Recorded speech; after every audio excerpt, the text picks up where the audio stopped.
श्री शिवाय नमस्तुभ्यं दोस्तों, हर हर महादेव। मेरे महाकाल राजा की कृपा सब पर बनी रहे, मेरे महादेव की कृपा सब पर बनी रहे। किसी भी नारी की गोद खाली न रहे, किसी भी पुरुष की जेब खाली न रहे। जैसा कि आप सब जानते हैं, 17 अगस्त को नाग पंचमी पड़ रही है और उसी दिन ही सावन का तीसरा सोमवार है। उस दिन नाग पंचमी का पूजन अवश्य ही करें और उनकी कथा ज़रूर सुनें।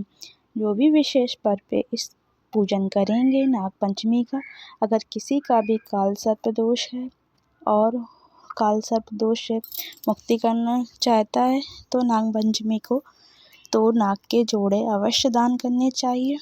इस तरह से आपको उपाय कौन सा करना है साथ में, जैसे कि संतान प्राप्ति के लिए कर रहे हैं, आपको 5 बेलपत्र ले लेनी है। 5 बेलपत्र पर चंदन लगाकर शिवलिंग के ऊपर आपको समर्पित करना होता है।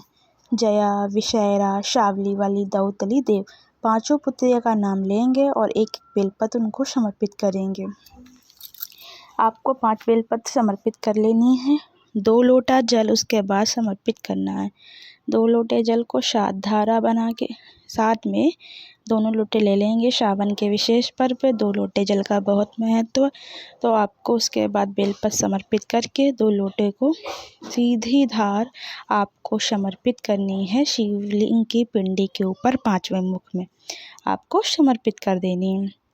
अपने श्री शिवाय नमस्तुभ्यं कहते जाइए और दार को समर्पित करते जाइए। जैसा कि आपकी विशेष संतान प्राप्ति की मनोकामना है तो आपको एक दीपक ज़रूर प्रज्वलित करना है। अगर ये उपाय शिवालय में करते हैं तो शिवालय में प्रज्वलित करके आइए और लंबी बाती का दीपक करना होगा संतान प्राप्ति के लिए। और विशेष मनोकामना है जैसे रोग मुक्ति हो गई, व्यापार नहीं चल रहा है, व्यवसाय नहीं चल रहा है, तो आपको गोलबाती के दीपक को प्रज्वलित करना है। इस तरह से आप मनोकामना पूर्ति के लिए पूजन करेंगी, निश्चित ही आपके घर में संतान, वैभव, सुख प्राप्त होगा, चाहे कितने ही दिन क्यों ना होगा।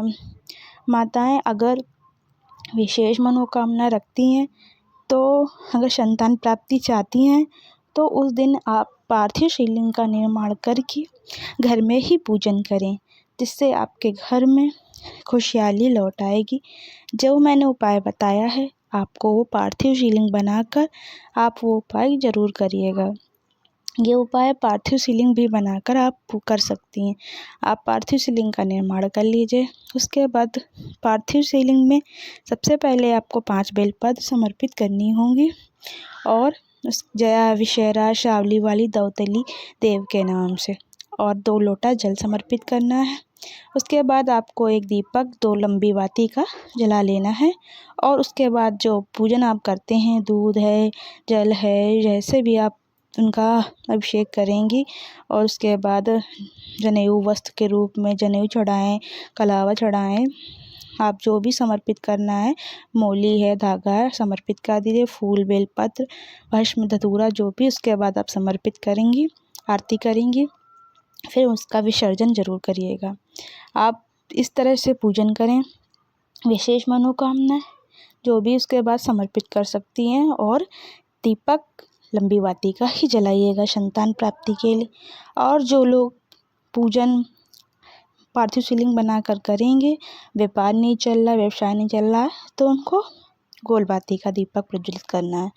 और कोई भी त्रुटियां हैं और कुछ समझ में नहीं आ रहा है तो आप लोग कमेंट करके मुझसे अवश्य पूछिएगा। मैंने पूरा विधि समझा दिया है। वीडियो अच्छी लगी है तो एक लाइक अवश्य करिएगा, कमेंट में हर हर महादेव लिखिएगा। मिलते हैं फिर नेक्स्ट वीडियो में।